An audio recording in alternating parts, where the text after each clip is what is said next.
আমি ওই সময় ছিলাম না, কতটুকু পরে আইছি হওয়ার পরে সমস্যা, তারপরে তো কিছু আইছে আটকাইছে।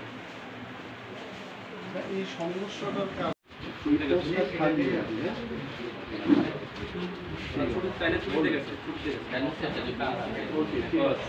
এবার বলেন তো কি সমস্যা?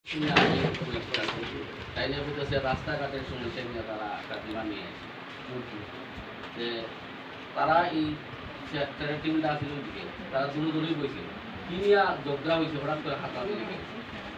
আমরা জানি sarkai ko pakamai ke bo khai de kuni iman de tumani kaisa mondor president ne simasa ya bhai koekjona pro সদস্য মিল গই সাইন হয়ে সিগনেচার দিতে আপন চাইত মানে অপরাধ দিয়ে একটা নকক জনগণ চিনি লোকে তবু তুমি কাউ চাও আবো আইটি দিছি যে ওকে কমিটি একটা কমিটি আবু সেক্রেটারি নো কবি রেখা গাও যে জনগণ যে চিনি বাইদ্য তম বা জনগণের মতামতে সানা উনার বক্তব্য তো আলাদা যে জনগণ আছে এবং আমরা চালাব এই ধরনের একটা বিমান হইতে পারে স্যার, তো স্যার দেখছি না তাইলে আমি আপনাদের মিডিয়াও আছে। ত্রিপুরা এখনো গণতান্ত্রিক রাজ্য, ভারতবর্ষ যেহেতু গণতন্ত্র, ত্রিপুরা তো আর স্বাধীন রাষ্ট্র না, এটা ভারতবর্ষের মধ্যে রয়েছে। এখানে আমি যা বক্তব্য আপনাদের কাছে ডক্টর মানিক শাহ শুনবেন, মন্ত্রী রতনলাল নাথ শুনবেন, আরও জ্ঞানী গুণী ব্যক্তিরা আছেন ওনারাও শুনবেন। গণতান্ত্রিক দেশে প্রকৃতি শাসনের একটা সীমানা থাকে। ভিলেজ কমিটিগুলো, এটা তো ভিলেজ কমিটি, এটা গ্রাম পঞ্চায়েত, ভিলেজ কমিটিগুলো এডিসির আন্ডারে হস্তান্তর করে অনেক, যার কারণে এডিসির সমস্ত গ্রাম পঞ্চায়েতগুলোকে রিনেম করা।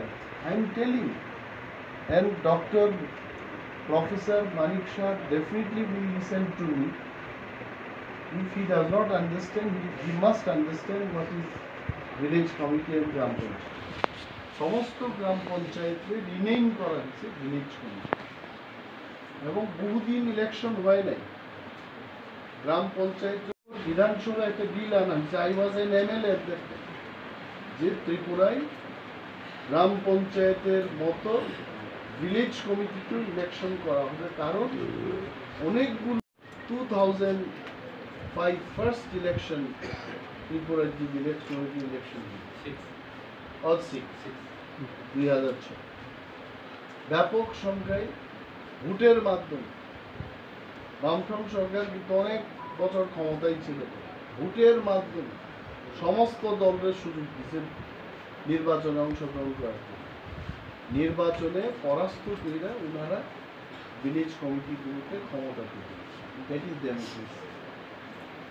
এখন আবার যখন বামফ্রন্ট সরকারের পতন হয়, তখন বিজেপি আসলো সরকার, নির্বাচনের একটা দিক থাকে, এটা আজকে প্রায় 2 বছর যাই নির্বাচন দিতে।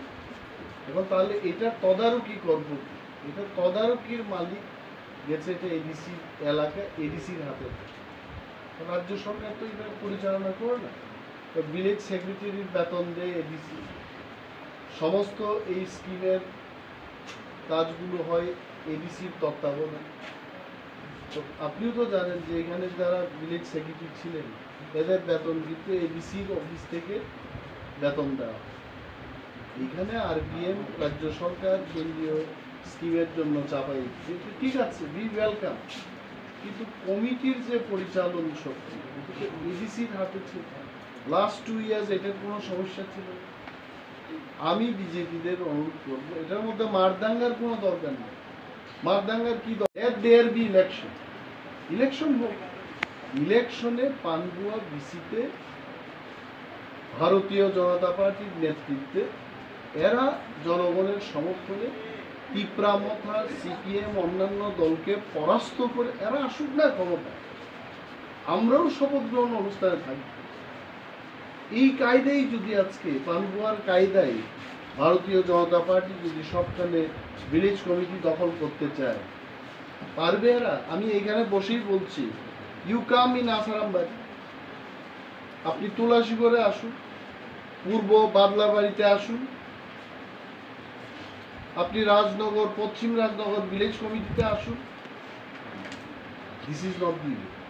আমি as a leader of opposition এখানে আসলাম খোঁজ খবর নেওয়ার জন্য। যা খবর পাইলাম এটা সুখকর না ফর ডেমোক্রেসি। এরকম হয় মন্ত্রীর নোটিফিকেশন আনো, সেক্রেটারি রুরাল ডেভেলপমেন্ট ডিপার্টমেন্টের নোটিফিকেশন হোক, দেন উইল সে ওকে ঠিক আছে। এটা মন্ডল সভাপতি, আমি অনিমেষ দেববর্মা, আমি বিরোধী দলনেতা, আমি যদি লিখা যায় আপনি মানবেন? এটা সবকিছু তো একটা গাইডলাইন। ভিলেজ কমিটি পঞ্চায়েতে যদি কিছু নোটিফিকেশন, নতুন নিয়ম আসতে হয়, এটা হয় সেক্রেটারি রুরাল ডেভেলপমেন্টের মাধ্যমে। এই ধরনের কোনো নোটিফিকেশন আছে কি? যদি থাকে আপনি এটারে মান্যতা দিন, কারণ আপনি ত্রিপুরা সরকারের এমপ্লয়ি। যদি না থাকে, যারা এইভাবে আসবে তাদের অনুরোধ করবেন যে এইভাবে একটা মণ্ডল সভাপতি বা বিভাগীয় সম্পাদক বা কোনো অন্য একটা দলের ব্লক প্রেসিডেন্ট এইভাবে লিখে দিলে এটা আমরা নিতে পারি। এটার মধ্যে মারদাঙ্গের কোনো ব্যাপার নেই। ভারতীয় জনতা পার্টিও থাকবো শতবর্ষ, টিপ্রা মথাও থাকবো, সমস্ত দল থাকবে, এটাই ডেমোক্রেসি। এটার মধ্যে মারদাঙ্গের। আর ওসি সাহেবকে আমি বলছি, তপন দেববর্মা সে বাড়িতে ঘুমায় না, তাকে ঘুমানোর ব্যবস্থা করে দিবে। আমি যেহেতু সে আমার দল করে, আমি তাকে বললাম তুমি তোমার বাড়িতে দিন।